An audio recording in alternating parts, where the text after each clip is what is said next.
새 정부의 민생회복지원금 계획이 구체화되어가는 중입니다. 여당은 보편 지급을 여전히 얘기하고 있습니다만 실제 정부의 계획은 선별과 차등 지급 쪽으로 기울고 있습니다.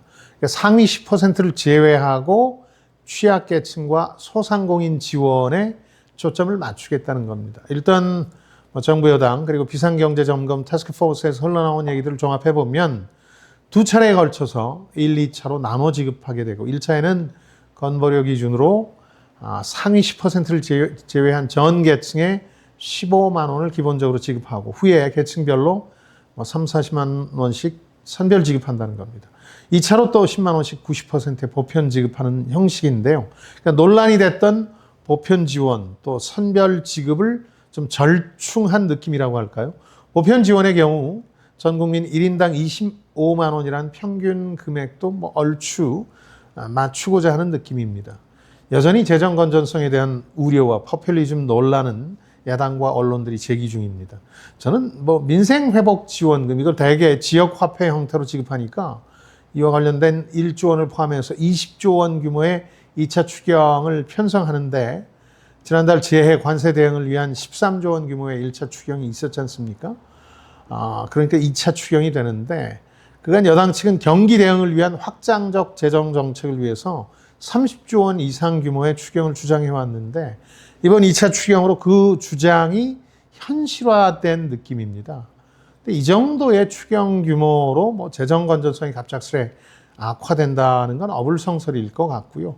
그보다는 경기가 돌아서면서 세수가 예상보다 많이 거치는 게 상당히 중요합니다. 그렇게 되는 게 또 실제 많이 벌어지기도 했었고요. 사실 윤석열 정부 들어서기 전까지만 해도 오히려 세수가 남아 돌아서 추경 편성해야 된다 이런 여론이 생길 정도였습니다.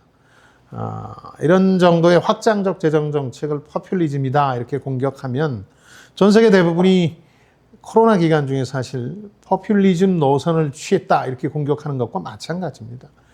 이런 게 습관적으로 반복되지만 않으면 되는 겁니다. 이게 중요한 겁니다. 오히려 민생회복지원금과 관련해서 걱정이 되는 대목이 바로 그런 겁니다. 지나친 기대를 정부의 여당 측이 갖고 있지 않느냐 하는 겁니다. 이 정부 여당 쪽에서는 경기, 특히 민간 소비 회복의 마중물이 될 것이다 이렇게 기대를 하는 것 같은데요.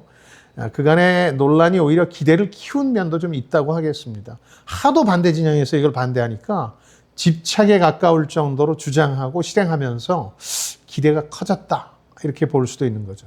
그러나 우리는 이미 이보다 더한 확장적 재정 정책을 코로나 기간 중에 쓴 적이 있습니다. 바로 코로나 기간 지원금인데요. 이때는 모두 5차례에 걸쳐서 지원금을 지급했죠. 1차하고 5차가 보편 지급 다 주는 거였고 난 안 받겠다 이렇게 자진 신고하는 제도는 만들어놨는데 자진 신고율은 상당히 떨어졌죠. 99%가 받아갔죠.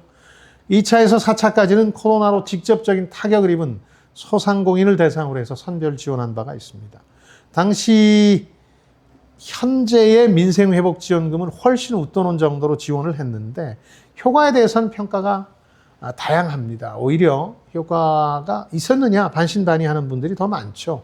경제학계에서는 전반적으로 일시적으로 경기 부양 효과는 있었다. 특히 자영업자와 소상공인 등의 민생회복 효과는 있었지만 그 효과가 지속되지는 않았던 것으로 평가하는 경향이 있습니다.